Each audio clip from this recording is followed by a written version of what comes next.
Wake up, wake up, wake up. It is the Make a Media Morning Show with the entertainment news with Auntie Shar. Hey, I know you guys have been listening or might have heard about that interview. I'm talking about the Jane Doe and the R.Kelly urination tape.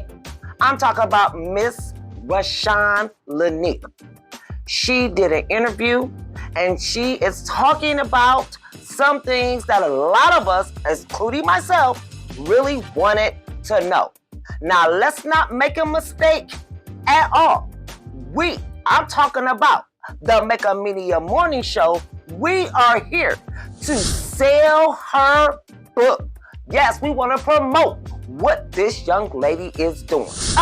Let me just be quiet because I want you guys to hear this interview. I'm not talking about clips cut up here and there. I'm talking about her really talking about some of the things in this book. Check this out. How are you doing? I'm doing well. Feel present. When I think about the amount of time that has passed based on how long you knew R. Kelly, I think so many people have wanted to hear from you for so long. How does it feel to not be Jane Doe anymore? It feels very rewarding. It feels very liberating, which was a part of the reason why I wanted to write this book, because I really wanted to live in my true skin and my true self. And your true self today is what? My true self today is Rashona Landfair, not Jane Doe, not Sean. It's who I am as a person, who I am as a mother, a friend, a daughter, a colleague, etc. You dedicate this book to your dad, your son, and you say your inner self. Who else would you say this book is for? This book is for every person who has gone through some sort of trauma or some sort of uncomfortable moment in their life where they blamed themselves, were ashamed or embarrassed to live in their true skin and just really took the faults of other people and, kind of hid behind that. So it was just really freeing for me, and I wanted to share my experience with people who have been in similar situations. You obviously talk in this book about how it started. You don't start at the moment people start talking about you or knowing anything about who you are and who you're associated with. But you describe at length how it started. You mention your aunt, the artist Sparkle, who used to work with R. Kelly. I want to read some of it from, I think it was page 18. You say in the book, the next time we're at the studio, this is what you say Sparkle said. You say your aunt told you the next time we're at the studio, you should ask Robert to be your godfather. Aunt Sparkle explained that I should sit on his lap and rub his head while I asked him to be my godfather. This instruction seemed sort of weird since I hadn't sat on his lap before, but I didn't question it. When you think back, is that where it all begins? Is that the start? That is the start. That is the start of him entering into my life in a different way than just being an artist or hanging out at the studio. It became more personable at that moment. Because you yourself were an artist. You were a part of a rap group. You had toured Europe. You'd been to Europe. And it was your aunt, you said, that introduced the family to R. Kelly because he's this successful artist from Chicago. At this time, he's really starting to blow up. He left the group that he was in. And it was interesting, exhilarating, fun to be around him. It's kind of how you describe it in the beginning. I mean, this is a big superstar, and you have access to him like, hey, I want to hang out in the studio. And at the time, in the beginning, he's treating you like a normal, excited kid that wants to learn more about the business. Correct. So when do things turn? And I know you go into great detail, the early stages and why this is so complicated, your mindset at that time. Well, during the time that I met him, I'm also a teenage girl who's going through puberty. And so some of the things that I was thinking or feeling were just normal expressions to, my maturity level at the time. And so it starts very innocent. It starts, you know, being mesmerized and, like you said, like admiring this person. And then, it kind of gets a little deeper or more complicated when that person is able to, see what you can't see, the way you're developing, your conversation, your personality traits. So it kind of became more complicated when he started analyzing me and, the things that I was going through and who I was becoming as a person. And again, I was excited and mesmerized to, be under his wing and to be a part of his habitat. So that's how things kind of unfolded. So we know that things progressed beyond looking out for you as almost like a goddaughter, and it turns into something more than that. I want to go and stay with your Aunt Sparkle, who I've interviewed before. Mm-hmm.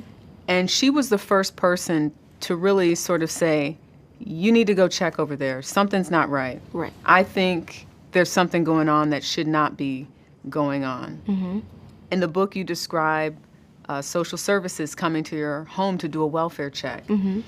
And your parents are shocked. They think perhaps maybe she's just jealous because she's no longer associated with R.Kelly. And then obviously 2001, 2002, we're talking about the tape. But why don't you think anyone believed your Aunt Sparkle when she first raised a red flag about a possible inappropriate relationship? I don't think they believed her because there were no obvious signs of what was actually taking place. It was more coming from her end, maybe looking like a motive from, like you said, not being around him. And those kind of questions or concerns didn't happen until she was no longer a part of, his camp or the things that were taking place, her as an artist. That's when those questions started to raise. Chapter 7, you call it stress fractures. And you say it was a couple of weeks before your 17th birthday. You say, Robert told me the copies of one of the sex tapes of 14-year-old me were beginning to be sold on the streets of Chicago and across the country. Your reaction to that when you think about hearing those words from R. Kelly, that this tape is out there and you were 14 years old? I was empty. I was very hollow inside. I was very confused, didn't know what to expect, and I was embarrassed. I want to read part of that in terms of just sort of what you were feeling at that time, because at some point, the remedy for this, according to, you refer to him as Robert in the book, is that he wants to tell your parents. Mm-hmm. And you say, Robert told me how he would tell my parents the truth Mm-hmm. about us. My mom and I were in one room, and my dad and Robert were in another. You go on to say some other things, but eventually you get to this part. After a while, Dad came storming out of the room, crying hysterically and cursing, saying to R. Kelly, You're sick. I can't rock with you. I can't help you. You need to get help. He yelled at Robert, who followed us into the elevator, and was on his knees crying. Man, I'm sorry. I just love her. So the turning point from innocent goddaughter running around just trying to learn the music industry to something more like you're trying to make sense of why he's calling you and saying, what are you wearing, this type of thing, to now you're confronted with something that's out there and he's saying the solution is just tell them. I know it looks crazy, but I believe you're my angel, as you refer to in the book. And your dad initially is upset. He's crying. He's confused. He doesn't know what's going on. Why wasn't that the moment when you look back where you were not allowed to see R. Kelly anymore, be around him. Take us to why it was so complicated for you and your family, and what you said to your parents. It was very complicated. My dad wanted to make the right decision, and he was not okay with anything that took place.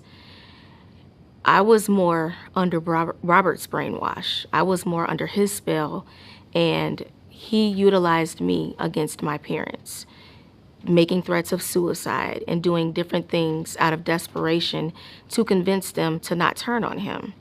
And because I had been groomed for so long to carry out this mission and also not want that girl on the videotape to be myself, I thought in my little mind that maybe that was the best approach.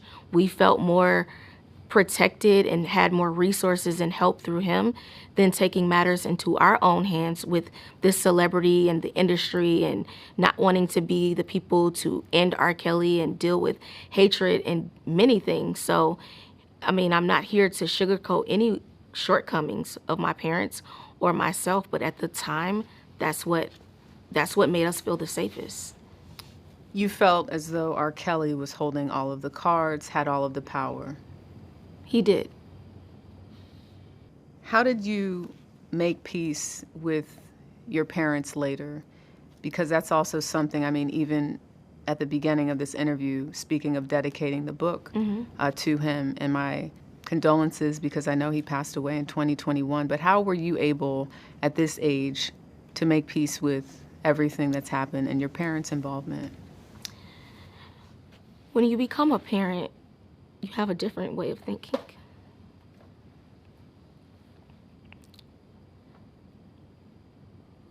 But I also look at the other women and the other survivors and the other, people who, he dealt with, who lost total communication with their parents and their families and literally lived everything that he made them think or everything that they made him feel. Yeah. So in a sense of why it might be presented to look a certain way, my parents actually saved me. They're the reason why I'm sitting here today. Because if it had not been for them, if I lost complete communication with them and I was literally living his dreams, his brain, his way of thinking, I don't know where I would be. Mentally, physically, or emotionally. When the trial started and the questions from federal investigators are coming, when you look back again, so much of this is people being able to try and understand it through your lens. You're living it. You're the only one with this story. Why not tell the truth in 2002 or 2008 when there was finally a trial after 6 years? That's one of my biggest regrets, not telling the truth. But again, when I have been trained and groomed since I was age 13, I started believing the lies that I was telling. It was very foggy and unclear on what I really felt versus what was right or what was wrong. And even in moments where I despised Robert, I still lied for him. When I look back at that trial, even this idea that people who were not part of the jury were able to see some of that video. And the jokes that came from the video, because we're talking about seeing a person at the time, not knowing who it is, for sure, being urinated on and talked about. Do you look at even the justice system as not protecting you to some extent? I mean, thinking about that video being played before a gallery of everyday citizens? I definitely think things could have been handled differently. I'm happy I wasn't there to witness everyone watching that. To the world imagery, I was not made to be a victim. I was a mockery. And that was very difficult to digest. It was very disheartening to know that my body was just being displayed and tossed around. And, when I look back on it, I wish things could have been done differently, but those are all of the things that I had to internalize. How were you able to sit through the trial in the parking lot? Because I think to know that you were so close to the trial that could have put R.Kelly away back then, and listen to his instruction. Don't watch television. Don't read the paper. I mean, this wasn't the same, you know, social media wasn't a thing in 2008 the way that it is now. But take us back to, and I know you're going to get a lot of these types of questions because most of this book is based on the past and how you've been able to come out of it. But take us back to what it was like being in a van and knowing that just a few hundred feet away, his life was on the line. That was very scary. I didn't understand why he wanted me there, why he made those choices, but I just went with a program. It was very difficult because I would also be paranoid, like, what if somebody raids the bus, or what if, you know, the wrong person walks on here? But I don't know if he did it for comfort, of not wanting, you know, of being afraid of me just having the freedom to just walk out if I wanted to. Right. But he kept me very close in that way. What was your reaction to that 2008 not guilty verdict? You talk about it in the book, but tell us how you were really feeling at that time. I felt happy for him. I didn't want to see his career end. I didn't want to see him taken from his family. I thought things were going to change for him, for us. I thought things would just get a lot better. I thought this was our freedom to just be family, and to, you know, all of the different traumas and me having to hide and disguise myself and be lonely and away from my family. I thought that was closure to all of the negative things that he kind of made me feel like had to happen during this case that lasted for so many years. And at this point, too, you're in your 20s. Right. So you're thinking, yeah, this stuff happened, but, you know, this is our chance to reset. Right. But what actually happened? Things got worse. And then I started realizing that I had been used and utilized for a purpose, that I was a placeholder, that I was here to make sure Robert didn't go to jail. Not because he loved me, not because he was my protector, or because I was his angel. My purpose was done. He was finished. And you talk about moving out and starting your own, going on vacation, really getting a taste of what it is to be independent. But even though you left R.Kelly, you left the home, you never quite left his orbit. Explain. That was definitely me operating out of cognitive dissonance. It was more so like I knew things were wrong. I knew everything that I went through, but this is all I've known for the majority of my life. This is the behavior that was my normal and that I felt like was okay. Mm-hmm. So I was kind of afraid to operate outside of him. I didn't know what to do. I had to literally learn myself from a 12-year-old girl up into who I was to today. Yeah. And that was hard to completely It was very let difficult. go. January 3rd, 2019, Surviving R. Kelly airs. Mm-hmm. Did you see all 6? It's a 6-part series. Did you see all of it? I don't know if I saw all of it, but I saw enough. And you thought then? That was the spirit of conviction came over me during that moment. Because of that documentary, that docuseries? Yes. And when you say the spirit of conviction, what do you mean by that? Somehow I felt responsible that he was able to hurt so many more people. During the time, I thought maybe these were just sexual fetishes that he had with me. Maybe this was just abuse I was going through. But when I saw that his behavior had gotten so much worse, and he was allowed to hurt so many people because I lied, that did not sit well with me as an adult, as a woman. Is that the moment you decided you were going to cooperate with federal investigators? Yes. It was in that moment. I couldn't do it anymore. Yeah. It was a breaking point for me, for sure. I really want people to understand your perspective about how difficult this was and the psychological factor, because, you know, you put it out there in the book because you want people to understand it. It's almost like you're talking to the reader at times when you say, now listen, I know you might think this, or even the way you've protected folks in the book. You don't really go in about things you clearly know. It's almost like you are saying, I want to stick to my story, and I don't want to make judgment on other people for their decisions. That is right. But you talk about this conflict of a back and forth, even with the text messages that the defense showed in court to say, well, wait a minute. They were texting like, hey, how's it going? Are you good? I'll call my mom. You know, she recently lost her mom. And, you know, they're trying to create this image that you're fine. For people that don't understand what that's like to be you and in that position, help folks understand this, you know, you say the cognitive dissonance, but also this back and forth dance of trying to tell yourself, I'm good, I'm fine. Yeah.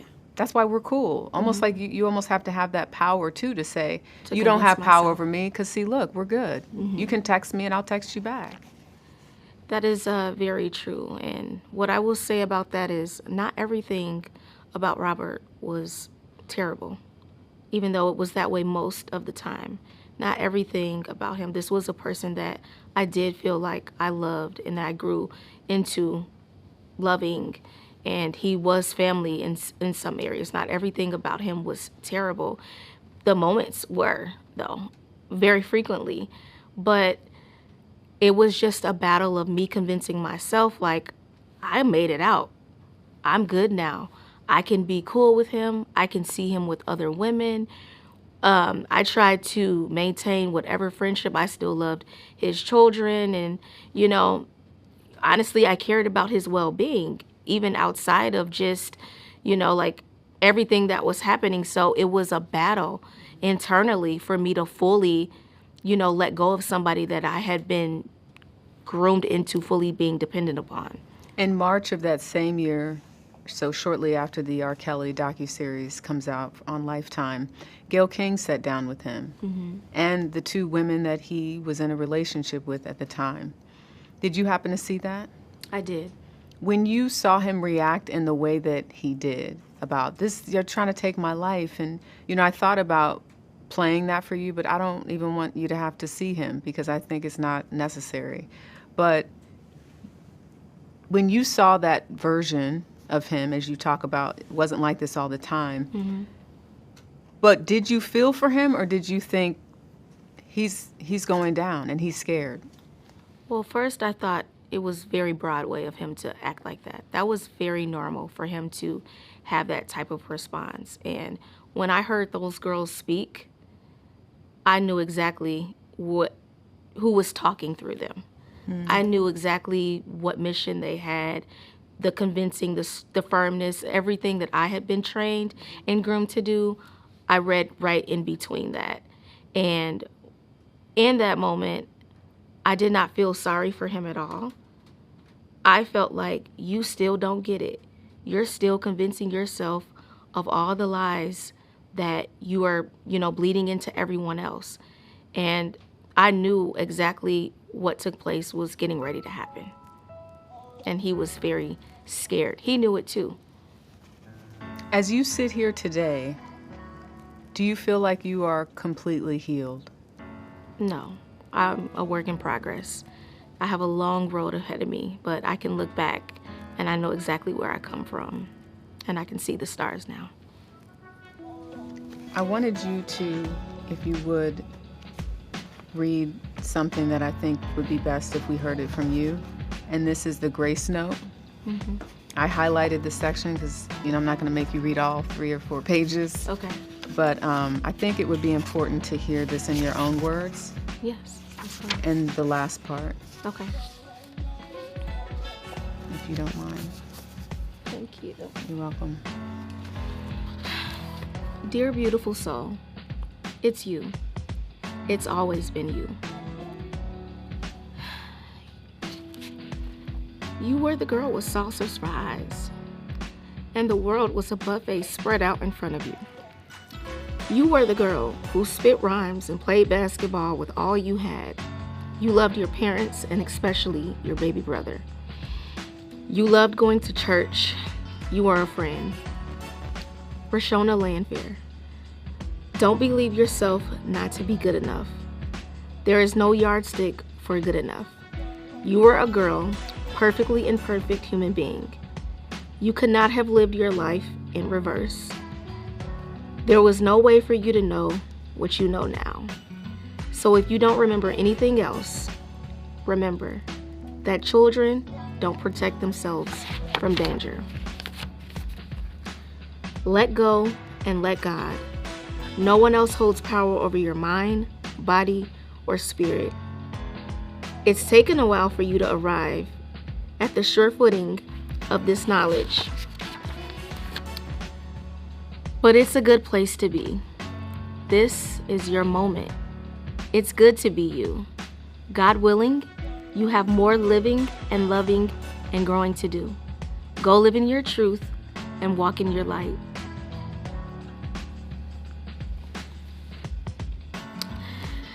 Embrace this next chapter in your journey with anticipation that God will plant new dreams in the fertile soil of your heart.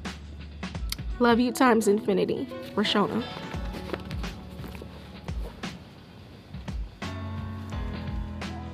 How proud are you of yourself?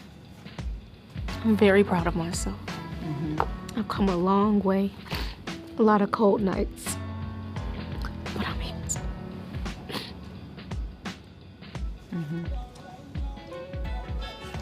Thank you so much. Thank you. And what she said there at the end is, but I am here today. And that is really at the core of her book. She's now a mother of a 5-year-old son.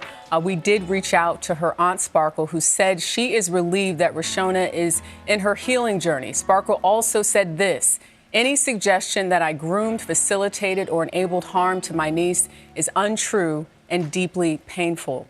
As for R.Kelly, who is currently serving sentences for 2 federal convictions, an attorney representing him told us they could not comment on specific allegations in the book without reading it. The attorney added that Kelly wishes Rashona success and peace at all levels.